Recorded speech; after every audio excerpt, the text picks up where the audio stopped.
Hi, it's Tony here with Talking Carbiz. I want to offer up a word track or a script for following up with customers and the voice message that you might want to consider using in lieu of your current message. So let's start by talking about what are you doing today. When you call a customer back or you're following up on an internet lead and you find that you're hitting a voicemail, what message are you leaving the customer? First of all, you're probably hitting more voicemails than ever before. And the reason that is nowadays with smartphones, everybody's got one in their pocket.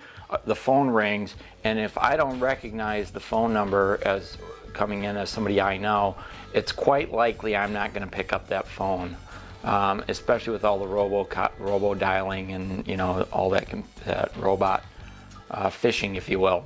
So you're probably getting more voicemails as a result, but you still want to leave a message for that customer, and your goal really is to have the customer call you back. So today, when I call a customer, or for years, I've always used the strategy of great news. Hey, I've got some great news for you about the car you're interested in. When you get a chance, give me a call back. I had a couple extra questions as well. And that, I think, worked okay. I have no way of knowing whether it was good or bad. It was just what I used. And then if I left that message, I would schedule another follow-up call either later in the day or the next day. So let's say this is day one, it's 10 o'clock in the morning, maybe I just got to work at 9, I check my email and I've got a fresh lead from the dealer website, and I'm calling that customer to try to connect with them and engage with them, and I call them and I get a voicemail. No surprise. So instead of leaving a message that, hey, I have some more questions for you, you call me back, Mr. Customer, thanks so much, goodbye. Here's an approach that I learned, probably about a month ago, and I learned this from a gentleman out of St. Louis who's not even in the automotive business. His name is Bob Mark, so I want to make sure Bob gets credit for this strategy and technique, and I think it's a pretty solid strategy. So when you call the customer and you get the voicemail, you probably want to try to sound more conversational, less of the templated, hi, I've got information, or I have questions, call me back. So here's a word track for you, and I will just play it out. Hi, Mr. Customer, it's Tony here at ABC Motors. Say, I got your request for information on that Toyota Camry. Boy, we've got a great selection of Camrys, including the one you're interested in. I'm in between customers right now, so I thought I'd try to reach out and connect with you. But don't worry about calling me back. I'll be busy for the next hour or so, but I'll reach out to you later this afternoon to see how we can help. If between now and then your questions are urgent, you need to get a hold of me, don't hesitate to give me a call. My phone number is 608-515-1212. Otherwise, I'll touch base with you later today. Thanks much, and we'll talk soon.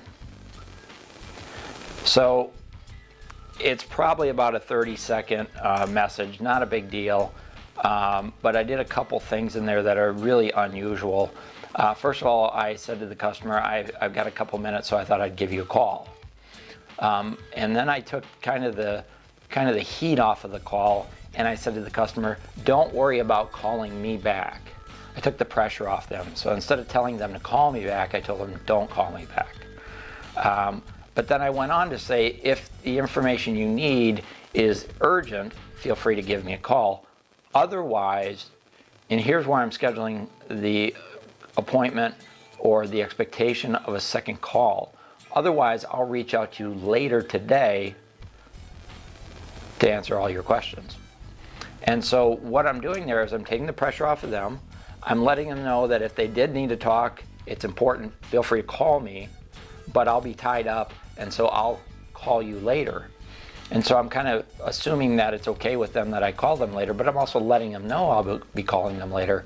And later in the afternoon, when they get a call from the same phone number, they'll recognize it, and perhaps then they'll even pick it up. Now, one of two things are going to happen. One thing is they're not going to call me back, and I'm going to call them later in the day, and I'm going to leave a very similar message. Or they'll call me back. But either way, I'm really taking a completely different approach, taking the heat off the call, taking the pressure off the customer, kind of letting them off the hook, but letting them know that if they wanted to talk right away, they could call me, no pressure. And then I'll be calling them later today. So once again, something like that, go ahead and rewind this video and listen to the word track. I'm not suggesting you do it verbatim, but if you get the principles, you know, let them know you're busy, you're calling between appointments, there's no pressure for them to call you back, but if they want to, here's the phone number, otherwise you'll be calling them back later. So thanks for watching. I hope you're able to put this into practice. It's going to feel a little different, a little awkward, a little uncomfortable. Every time you make a change in your life, you're going to feel that way. But if you want to get better, you should decide to feel that way more often, uncomfortable. Thanks for watching. It's Tony with Talking Carbiz. We'll talk soon.